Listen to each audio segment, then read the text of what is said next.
Nginibingelele futhi kuqala iviki, kuqala isonto, kuyisonto lomhla ka-21 kuFebhuwari. Khona umuntu kade ngikhuluma naye over the weekend, and then this person was like, ngihlangane nelokhunja namavidiyo akho ku-YouTube. Ngazuthi ukhuluma ngayo yonke into eyenzakalayo nje. Bengingazi ukuthi unane-YouTube channel.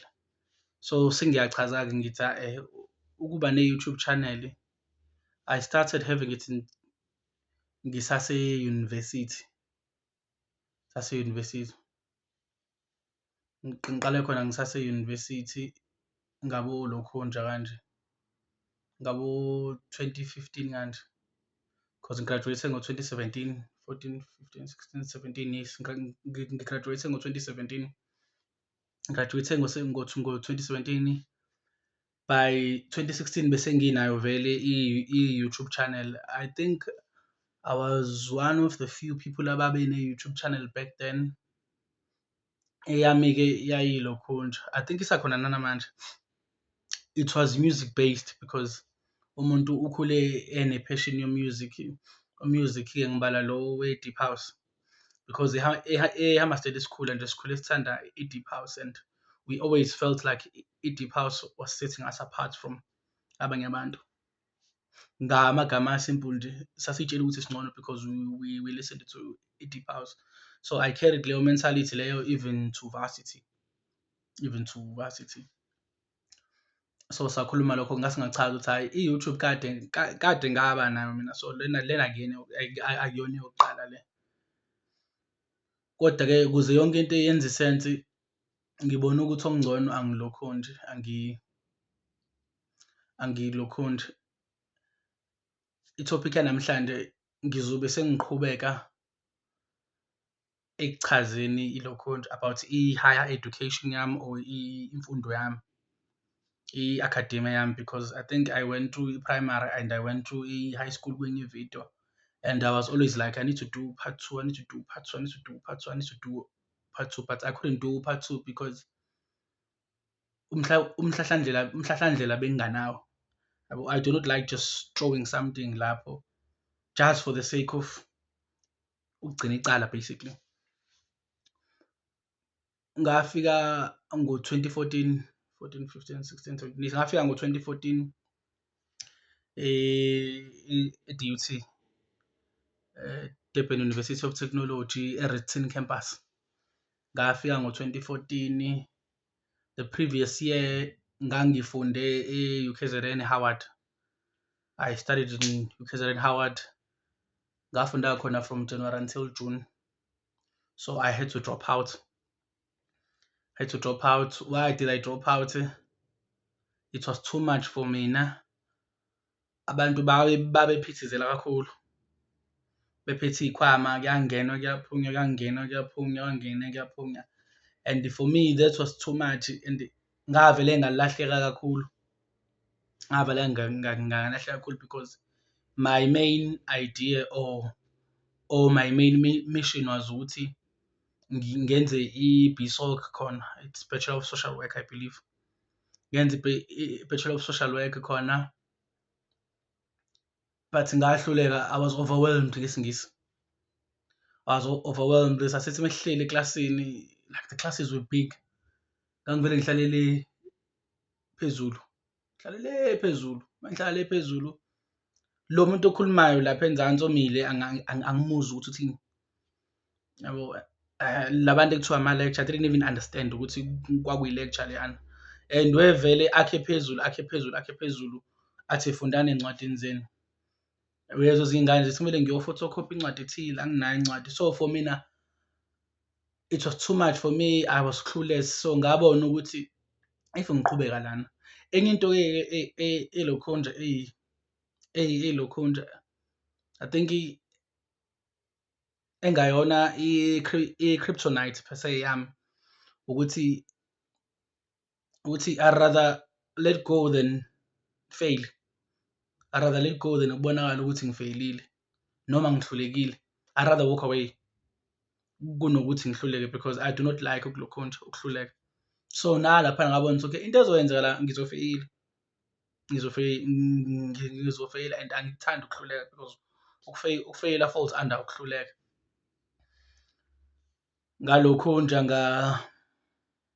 nga-drop out, I think it was June, nga-drop out-a, ngabuyela ekhaya. So by then I was staying in Verulam, ePhakethe khona nje indawo angithi kufike kube i-Phoenix la i-bridge lase-Phoenix uma uzohamba engathi uya e-King Shaka ungeke uhambe-ke ngale uzohamba ngaphakathi ngawo-Mantesh Comet, Phoenix, mase kube i-robot lesibili from e-Phoenix, uthatha u-right lapho libhalwe u-Red River.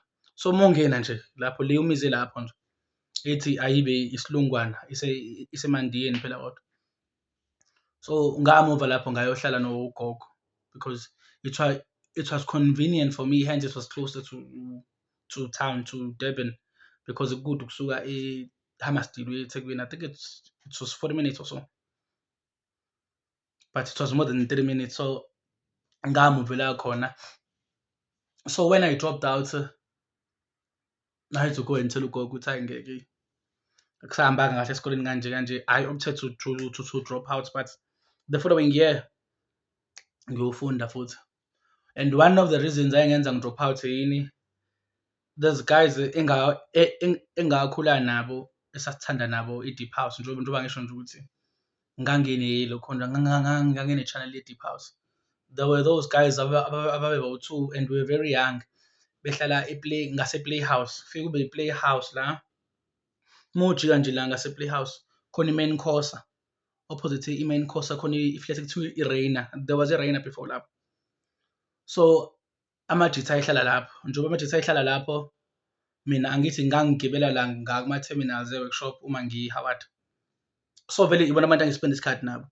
So kwamanye ama-instances ngangingabuyi ngihlale nabo and sasiphuza utshwala laphana. Sasiphuza utshwala, kwakufika amantombazane eflethini, kwakusetshenziswa ngisho umgwinyo futhi. Umuntu wesebenzisa umgwinyo. I think umuntu wesano-17 back then. Lapho nje kuleyo age leyo sasibancane. Sasisebenzisa umgwinyo kakhulu. We would walk from e-town siye eFlorida.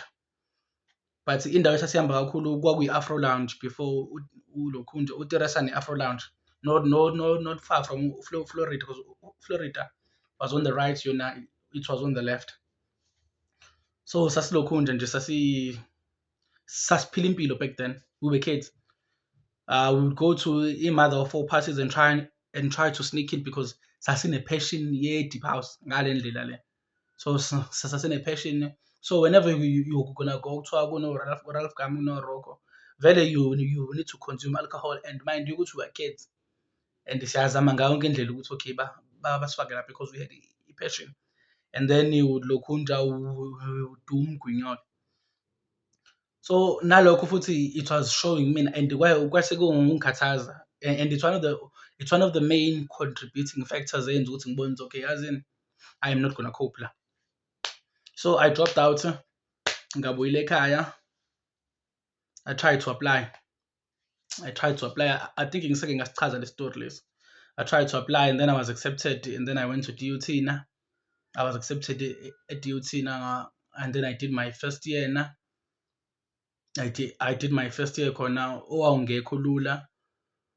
I think ngafeyila yonke into, wonke ama-modules ngawenza. I think ngafeyila wonke ama-modules. I was sent to ilokhunja i-psychologist. Kwakuwomunye usisi wakuthiwa uNombeko. I was sent to i-psychologist eyayise-faculty office. I think that's where I met uBlanket uKhulekani. So I met uNombeko. uNombeko ucancel me sixoxe naye about my upbringing, sixoxe. That's when umuntu aqala khona to identify ukuthi oh okay, nami ngifola under the people ekuthiwa badamagekile emotionally, emotionally, but angikaze ngilokhunja ngibone ukuthi ngidamagekile, because whenever you grow up in a toxic environment, njengoba ngihlezi ngisho, eventually you learn how to breathe kuyona, but you learning how to breathe it doesn't make it less toxic. It means ukuthi usujwayele ukubeza abantu bebethi better the devil you know than the one you don't, which is wrong. So ngangikwisimo esikanjalo, and then later-ke I met uMbusi first. Yeah, I met uMbusi first from Claremont, ePinetown. Ngawumngani noMbusi. Umbusi-ke was one of those sharp guys. Umbusi was sharp in varsity, was very sharp. So njengase-high school, because nanase-high school I had to befriend uLokhunja, uNgiba uBongumusa, so that ngizokwazi nami ukuLokhunja yabo, ukubukela-ke ngithi okay kufundwa kanjani yabo, because phela mina ukufunda angikwazi ukuhlala phansi ngibuka incwadi. I didn't grow up in a home whereby la uhlala phansi khona ubuka iLokhunja incwadi kuthiwa hamba ufunda sekuntambama. No, I didn't grow up ekhaya kanjalo. So konke lokho ngangikubuka kubantu ukuthi kufundwa kanjani. So i-benchmark yami yase-high school was uBongumusa, and i-benchmark yami yase-university benchmark was uMbusi, then later uMfundo joined. Ibona abantu esasifunda nabo labo ababengigqugquzela basically, ngoba ngiyakhumbula there was this one time eklasini ukuthi umuntu unegazi elimile nje. There was this one time eklasini, I think kwakukhulunywa kuthiwa kudingeka abantu abazojoyina i-team yaka-recruitment, abazojoyina i-team yaka-recruitment. So we just need 2 boys and 2 girls. So i-course umuntu ayenza was dominated by ama-females. I think the guys, it was me, uMfundo, uMbusi, uDog, uSiyanda Shabane, uBare, uNtando, uSimphiwe Ngubane, uSimsini, uSimkhadi. I think it was the 6, sasiba 6, yeah, but we were less than 10. So uMbusi was selected and uMfundo was selected because out of the 6 of the 6 of us, ibona vele ababe brighter esikoleni, ibona vele ababe brighter. And then kuma-females kwakhethwa uNeshika, kwakhethwa noRoxanne, just to balance iLokhunja i-Rainbow Nation. So I was not chosen in a way. Akufilanga kahle because I just felt like left out, because as much as I might know ukuthi umuntu ungcono kunami, but I do not act it out. In a way I still believe ukuthi nami ngcono yabo, ngingakwazi mina subconsciously, nawe ukwazi, but it becomes a problem when ngingeke ngikhethwe mina, because noma ngathiwa ngiyazi ukuthi omunye umuntu better kunami, nami I always believe ukuthi ngibetter kunaye. So I was like, hawu angizange ngikhethe, but-ke kwakuyinto eyayi beyond my control. Bakhethwa, ngiyakhumbula the following day sasise-lab, sasise-computer lab. Umfundo, I think kwakugcwele, we were just waiting ngaphandle ney'khwama zethu to just come in. Kwadlula ugirl nje lana, kwadlula ugirl wakasomathology, wayemuhle. Wakuyena uMfundo wakhuluma naye, bahleka yonke into. uMfundo was like, hawu ubani loyana mtshitha, ubani loyana? Then uMfundo was like, hayi usibani bani lona wakasomathology. Like, hawu muhle mfana. Athi uMfundo, hayi ngeke ulunge laphana. I was like, hayi vele ngeke ngilunge, but ngiyancoma nje kuphela yabo. It's like ukuhamba uye e-mall and then be like, ngithola le jacket le, thola le jacket le, thola le jacket, ubazi kahle vele ukuthi ngeke uzuyithola. So that was my thing. So kwadlula kanjalo, sagcina singenile lab sinomfundo, safunda. Angithi phela labantu sengifunda nabo, uma if ever uMbusi engekho, okay, I will be around uLokhunja uMfundo, because uMfundo noma efikile lab uyakwazi ukuthi enze i-assignment asheshe ayiqede. So I was like, okay, angihambe naye nami, ngoba even the-rest the guys engangihlala nabo, oNqubeko, ngahlala noNqubeko, uMbhekeni Zikhali, uSimphiwe, uSimsini, uSimkhadi. uSimphiwe besenza i-course eyodwa naye, siphinde sihlale e-rest naye. Mase kuba uNqubeko waseMlazi, kube uFreedom wase-Eastern Cape, kube uGoodman waseMbabane, kube uNdu wase-Vosloorus, uNceko. I think mase kube uLungelo Zuma wase-Witbank. Sasiba u-8. baye bawu-5 ngala sesiba u-4 ngalana e-res, like so we're sharing the same kitchen, the same bathroom. So you can imagine uma kufanele kufakwe inyama lapho, so kwakube i-chaos, but we had to make it work as amajita. So naselokhu nje res onqube kobe nombhekeni abantu ababeya ntambama esikoleni njalo ngabo-5 babuye ngabo-10. So nama was like, cousin, let me just follow suit ngilandele bona. Befike beyivula incwadi ngifike ngifunde nami yabo. So kancane kancane kwangena mind ukuthi yenzeka lento sengufeyilile term 1 I think. So sengiyabona ukuthi okay no kufundwa kanje la because ngifunda ngabantu. The same goes with ukupheka, with cooking. Ukupheka mina like I wouldn't say ngiyakwazi but because ngikhule ekhaya kugcwele ama-females ngikufunde emajitheni e-res by looking at the guys ukuthi oh okay kuphekwa kanje. And into engangidla res, I'm not gonna lie, it was a disaster. It was a disaster. I didn't cook izinto ezayenjengophuthu kanje because like they felt complicated for me. So I would eat rice or else eat macaroni ne-mince and then do my chicken and then do my beef. Nakhona nje futhi kwakuyinto ongekuyidla. Kwakuyinto ongekuyidla. So izinto ey'ningi ngiyifunde along the way because I grew up in a certain environment le ngihlezi ngichaza ngayo. I grew up in an environment whereby you had to basically fend for yourself.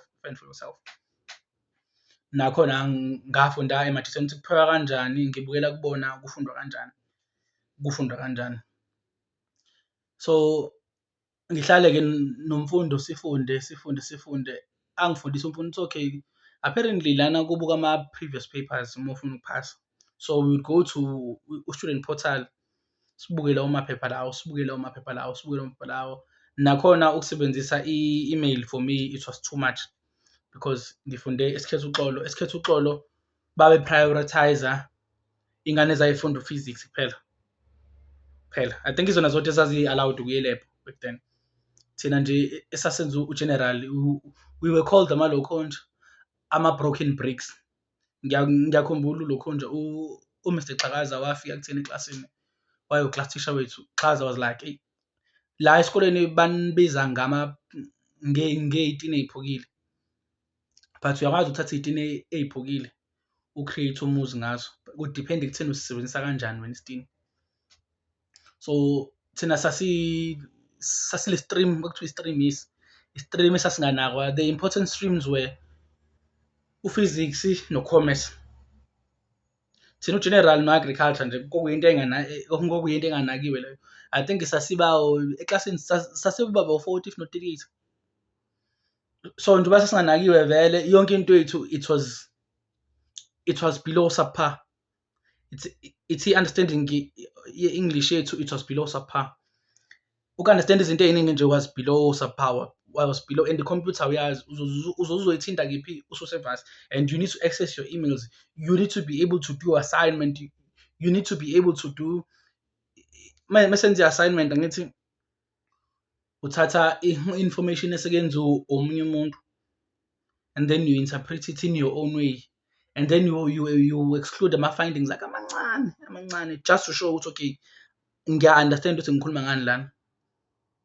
And then you need to do your referencing because phela akufanele plagiarize. You need to do your referencing. Zonke lezo zinto lezo angisho ukuthi khona i-high school elokhunja efundisa ngelokhunja nge-referencing but i-composition is very important.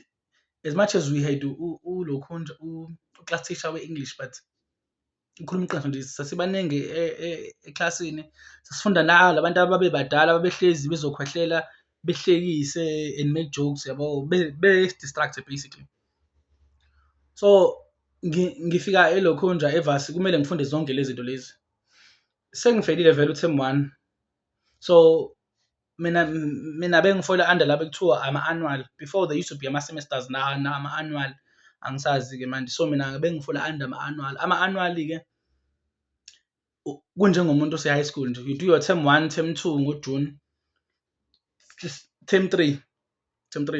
But ukuze ukwazi ukubhala u-term 3 kufanele umithe your dual performance which is called EDP. EDP is supposed to be 50% khona uzokhwalifayela to go and write your exam.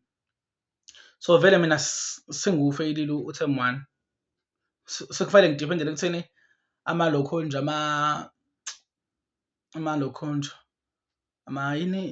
ama-assignments, I think ama-assignments ama-assignments because ithethe sengifile ama-assignments ami kumele abe right. Fortunately for mina-ke ngangi-good kwi-sociology. I was very good kwi-sociology nakwi-psychology, oPavlov no-Skinner. So like ngangi-good lapho. So whenever kwenziwa i-assignment I was good lapho. So ngasebenzisa yona, but izinto ey'ningi ngayifunda along the way.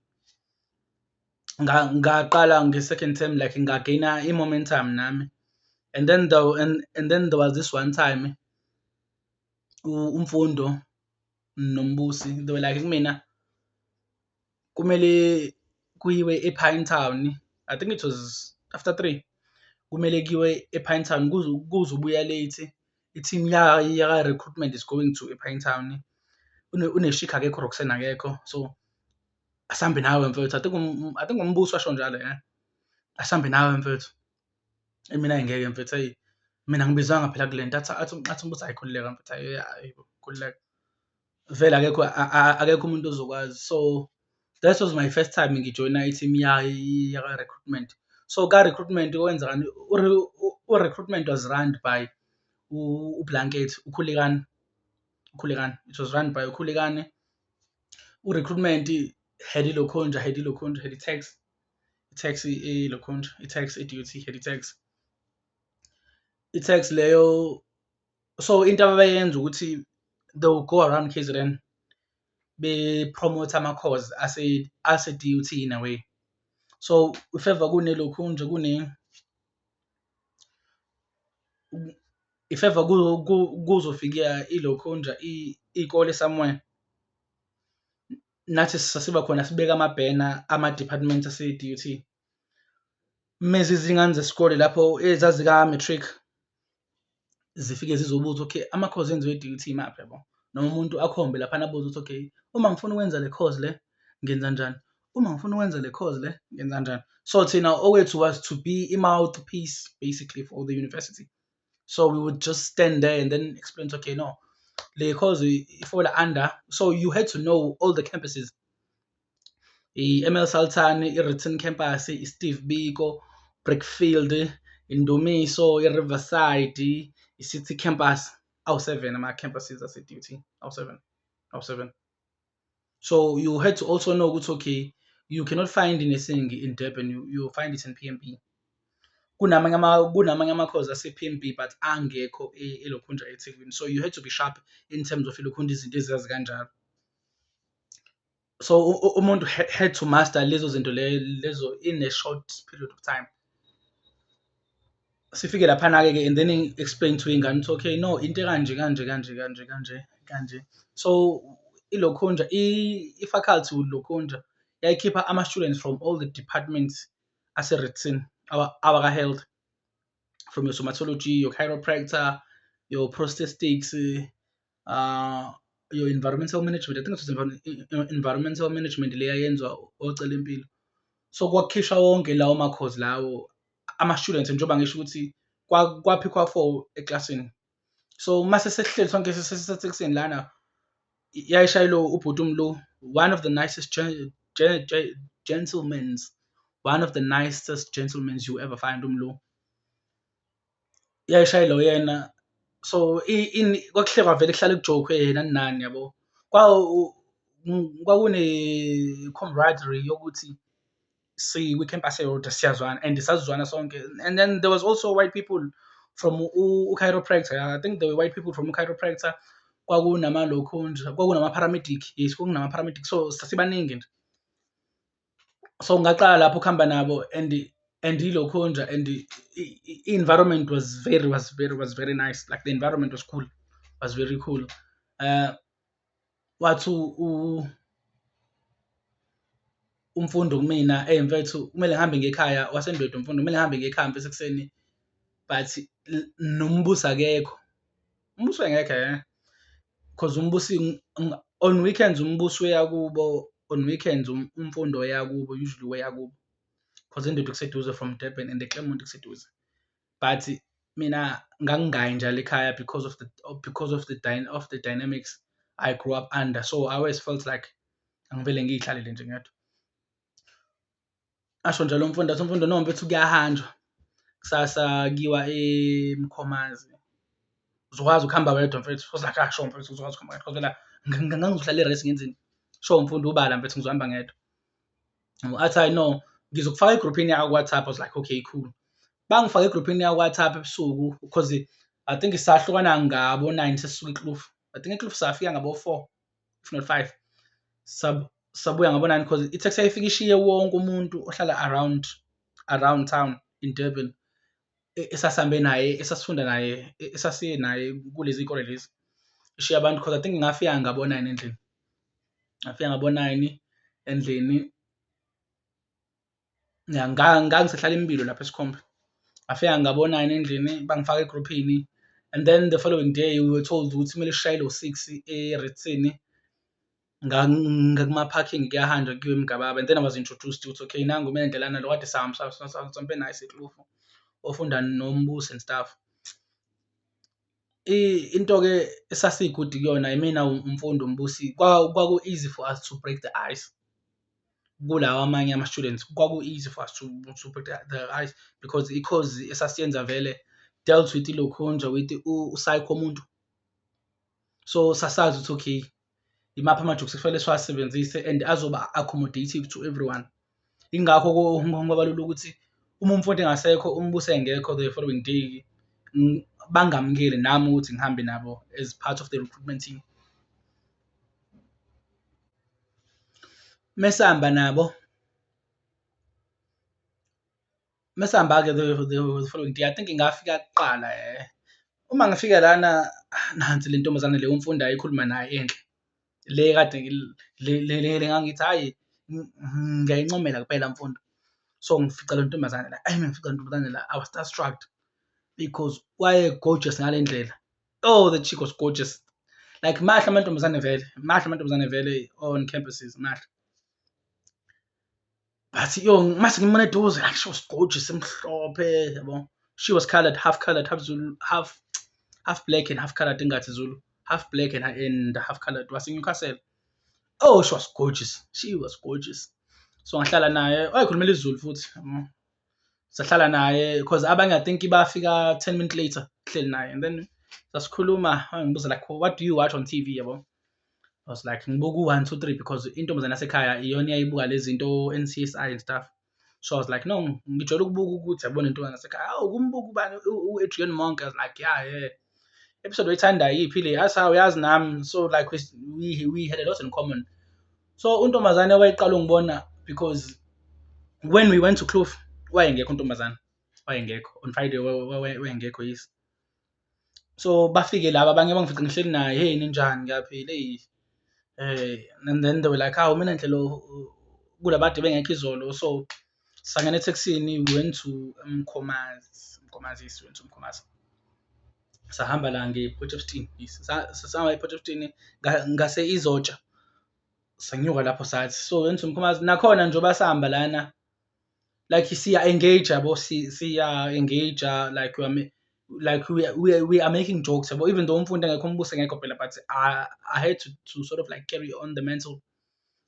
Sihleke nani sikhulume ngezinto nje, sifike khona si-set up ama-banner ethu, yonke into kube mnandi, kube njeyana, cause njengoba ngisho ukuthi i-DUT iyayisinika imali yokudla whenever sihambile siye kulama-recruitment functions lawo. Cause ngikhumbula sadlula eMgababa, there was a place eyayingathi i-car wash, kwakushiswa inyama laphana. It was the first time for me seeing ilokhunja one room kanje, no rounder vele, ababe ngasolwandle. Like for me it was something new, and I was amazed ngale ndlela ukuthi khona abantu abamnyama abahlala eduze kwaseBhishi, kwaseBhishi. Khona abantu abahlala eduze kwaseBhishi, kwakunanojantshi sawumoya laphana. So I was like, ayi ngeke one day umuntu uma ngase abe right, kumele uhlale endaweni ekanjeyana umuntu. Like I just fell in love with that place instantly. So sihlala laphana sadla inyama. So kwakunama-conversations esasiba nawo, yabo, about how do we see umhlaba, yabo. So I was the one owayekhuluma kakhulu-ke, I was the one owayekhuluma kakhulu, because ngikhumbula kahle kwakukhona abanye obaba ababewu-2 ababehleli besilalele, because bathi before sebehamba bathi, eyi lo mfana lo ukhulumisa okaSteve Biko. Niyithathe serious into ayishoyo, yabo, but umuntu was just joking, yabo. Sikhulumela ngepolitiki and stuff. Angithi phela sichithile lokhonja ilokhonja isizungu la. So and then we went back. Even mase sibuya, wonke umuntu was still listening to me. Sesibuya. Hayi ngisale, wonke umuntu asale iqhubeke into futhi, because there was also this one time sasiye Richards Bay. Khona la sasiye khona eBay to do the same thing. Umfundi wayekhona lapho, umbuso wayekhona lapho, umfundi wayekhona, umbuso wayekhona. And then later we were invited to the dean's office. We were invited to meet Professor Parkry. Professor Parkry was the dean back then, Ritson. I was invited to the dean by Dr. Yvette Taylor. Dr. Yvette Taylor was a very close friend of mine. Dr. Taylor, Yvette was very close, like sasi close naye. Was very close. Ukudlula kwakhe emhlabeni kwangiphatha kabi because bamgwaza on campus, because waye-RA, wayefundisa ilokhonto ini, I think wayeka-Homeo, yes, I think wayefundisa ka-Homeo uDr. Taylor, wayefundisa ka-Homeo and wayemncane. And uDr. Taylor apparently he was from around Pietermaritzburg noma moshona le ngaku-Howick. uYvette and I, we were very close. uYvette and I, we were very close. uYvette and I, we had ama-conversations aye-serious, and uYvette was one of the people engangithi if ever ngibona ukuthi ngifila down in a way, I would walk from eMbilo ngiye la ngaseLokhonjo, ngiye la because ubehlala yena la ngenzansi kwaseMasgrave. Khona i-race yayilapho eyayihlala amaLokhonjo, ama-students aka-health. Ube u-RA walapho. So I would go to uYvette, I would speak to uYvette. uYvette wayengi-motivator whenever I felt down. So we were invited-ke, uKhulekani called us, uBlanket wathi uYvette uyandinga, because uYvette useke wahamba nathi sasiya kaVusi. There was this guy uVusi owayilengisa eRes. uVusi waseNdwedwe wayilengisa uVusi. I think uVusi wayefunda noMendisile benza i-prosthetics, wayilengisa uVusi. Ama-reasons asiwazi, because ngiyakhumbula sikaVusi, because uVusi was also part of the recruitment team. Sahamba sayovela kubo uVusi eNdwedwe. I think it was a Thursday, if not a Wednesday. Sahamba sayovela kubo. So uYvette wayelapho-ke, ngaqala lapho uYvette umbona. So on our way to lapho, bakhuluma-ke benoKhulekani benoBlanket uYvette indlela thile-ke, bagcine sethi uYvette, okay, no, khona i-project afisa ukuyenza nathi, uyenza nami noMbusi noMfundo. So we were called to the dean's office. Mesibizwa to the dean's office, angazi nanokuthi yini i-dean mina. Achaze kuBlanket, hayi phela i-dean uLokhonjo, uProfessor Parkry, uyena orana le campus yonke lena. It's like, hayi kusho umuntu omkhulu lona. So we were called laphana e-office lakhe elalinetafula elide e-boardroom yakhona nje, eyayinetafula elide. Because ngikhumbula kahle kuphuzwa itiye, we had ama-cups amangaka etiye amancane. And then we were panicking phela ukuthi, okay, ubize mina uMbuso uMfundo, yabo, uzothini la. Sifike sihlale laphana, uYvette asitshela ukuthi asibe comfortable. Afike kuProfessor Parkry. She was very nice-ke, uProfessor Parkry. She was very, very, very, very nice. Afike uProfessor Parkry ahlale nathi asitshela ukuthi, okay, there's a project esifisa ukuyenza which is called i-Gift for Girls. I-Gift for Girls idinga abantu abazoyirana. So sithe sihleli phansi sikhuluma, sadecide ukuthi kuzoba yinina, because sizwile ngani nge-passion eninayo about the campus, ne-passion eninayo about iLokhonjo, ukusiza abantu nje in general on campus. And you are also part of the recruitment team.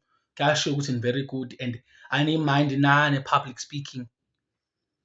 So i-Gift for Girls, into eyenzeka khona, kwakuba khona ama-stations, wonke umuntu une-station sakhe.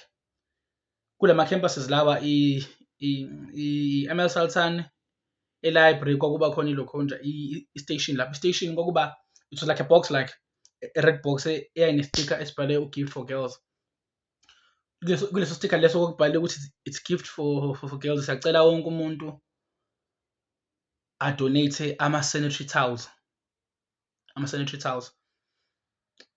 Ufaka ama-sanitary towels lapho, nase-Ritten kwakune-station lapho, nase-Steve Biko there was a station lapho, nase-City Campus there was a station, esayo 4.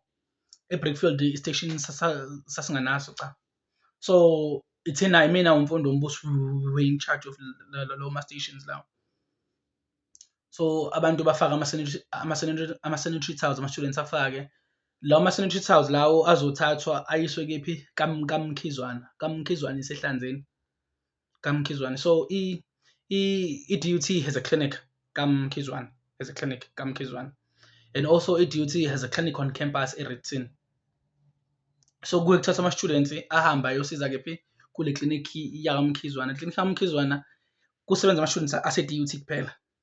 So thina i-course yethu did not allow us ukuthi siyosebenza laphana because thina sasidila ne-holistic development of ilokhunja ingane noma i-youth, while bona babedila nelokhunja. Bana kukhona olokhunja o-Cairo, dila namathambo, o-homeo babedila nezinto ey'hlukile, o-somatology, i-skin nani nani yabo. So thina in a way i-department yethu yayingangeni laphana, but the day sifika ka-recruitment thina ila i-department yethu khona yaqalwa, yanothiswa ilokhunja e-DUT ukuthi okay, ilokhunja iyalokhunja. In a way it does tie into lama-course lawa, because ungamasaja umuntu, ungamshintsha unyawo ka-prosthetics, ungawenza wonke, but we also need to deal with ilokhunja umqondo wakho ukuthi okay, as much as usuphukile la, but kumele sikhile umqondo thina.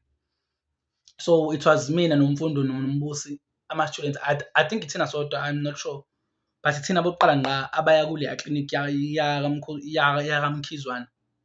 Ithina bokuqala ngqa ababekwazi ukungena kwi-clinic yase-faculty of health ema-boardroom akhona, because their clinic was designed ngisho for somatology, or Cairo, or homeopath. It was not designed for us. Even ama-paramedics ayingena laphana, but thina nje sasingangeni khona because thina senza into ethi ayibe different. But thina ama-students okuqala ngqa enza lokho. Sithathe-ke ilokhunja ama-sanitary towels sihambe siye kaMkhizwana. Ngikhumbula siya kaMkhizwana, umfundi wayengekho, umbusi wayengekho, so I had to go to kaMkhizwana no-Dr. Taylor. Njengoba siya kaMkhizwana, umuntu usi-aware ukuthi okay, njengoba futhi sisenza lama-project lawo, awusayi-represent wena, usu-representa even i-department yakho within the faculty. Usu-representa ilokhunja i-department yakho. And for once in our department sekukhona abantu abakwazi ukubizwa idini, bahlale phansi nedini, ithi idini okay, ngicela ningenzele i-project kanje. To a point whereby sagcina sesilokhunja sesikhuluma no-Professor Parker ukuthi okay, sidinga ukuvula amalokhunja, like we just need one room nje ngesikhathi esithile, whereby uma kukhona ama-students angakhophi with i-pressure yase-university, angazi ukuthi usizo oluthile uthola kephi on campus, angazi ukuthi ngenze kanjani ukuze ngisizakale, how do I do this, how do I go about ngizenza ukuthi ngikwazi ukulokhunja uku-adapter to the environment, because kunalama-challenges lawa ekade ngiwachaza ukuthi ama-students abhekana nawo. Lama-challenges lawa engadlula kuwona nami, hence kade ngichaza ukuthi uthemba wami ngawufeyila wonke, because khona izinto engangingazazi ukuthi okay, this is how you maneuver in university, ufunda ngama-previous papers nani nani. So we had i-proposal esayi-drafta mina nomfundi umbusi ukuthi sikwazi ukudila nezinto ey'kanjalo. So Professor Parker was like, no, it's fine, and I will also give you stipend. Stipend sethu sasizoba 1.5. The university was willing to pay us for ama-services ethu, because sasesiyiprove kakhulu, and we were representing ilokhunja i-faculty yethu kakhulu. Siye-ke kaMkhizwana-ke, I had to go there and speak nami on behalf of my department. and say okay ngumina enhle, I come from this department, engingasiza ngako mina emphakathini la ilokhu. Whenever you speak laphana ukhuluma phela khona iy'nduna, ukhuluma khona abantu abadala, so you need to be aware of ukuthi how do you encode, yabo, i-message yakho, ungavele nje ulokhu nje ubhadlalaze nje. So senza lokho until they offered us ukusinika-ke i-room leyo yokuthi sisize lokho nje iy'ngane zesikole. It becomes tricky-ke la, it becomes tricky lana because after lokho senza i-violence awareness. I think ngama-terms amanje kwakuzoba i-G_B_V, cause sayenzela e-Mall, saphatha amabhena, sawalk emgaqweni, yabo, no to abuse of abantu besifazane and stuff. So we were involved kuma-project amaningi, and also sasenza nanolokhu nje, sasenza nane-open day. I-open day yase-DUT was done by mina, Umbusi, Umfundo. Sayenza for 2 years, ka-second year seska-third year. I-open day yayiba Steve Biko. Kwakufika iy'kole ey'ningi because vele angithi sasiyi-part of the recruitment team. So omunye ubhuti wakaZulu wafika kuKhulekani wathi, eyi, ngifuna ukwenza i-open day kanje, akhona ama-students onganginika wona. Wathi uBlanket, hayi no, mina enhle ukhona, Umbusi ukhona, Umfundo ukhona, because sasabantu whenever kunama-projects ekufanele enziwe on campus kwakubizwa thina.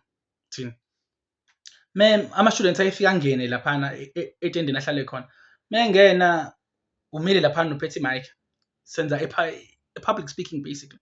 Uphethe i-mic, sibingelela ama-students, siyabachazela ngama-cause akhona, bayeza-ke nabanye abantu because kwakulula laphana because iy'ngane zayifika on campus. So umuntu waka-engineering wayeba khona, umuntu engineering wayeba khona, ababengekho sasizama to fill in the gaps. We play music, kudanswe, sinandise nje just to make sure ukuthi okay iy'ngane zi-happy, ziphume iy'ngane kungene ezinye, ziphume iy'ngane. Leya nto I think yayenzeka for 3 days. Mind you ukuthi we have classes to attend, we are not attending classes, sibhizi thina sika-recruitment laphana, sibhizi sika-recruitment. Ngicela ukuyilokho nje ukuyivala la kuleya ka-recruitment lokho nje, i-video ingaze ibe yinde kakhulu, ngizobuye ngiqhubeke kuyona ngiyiqede leyo. Ngiyabonga, ningakhohlwa uku-subscribe-a, ni-like, ni-share, ni-comment.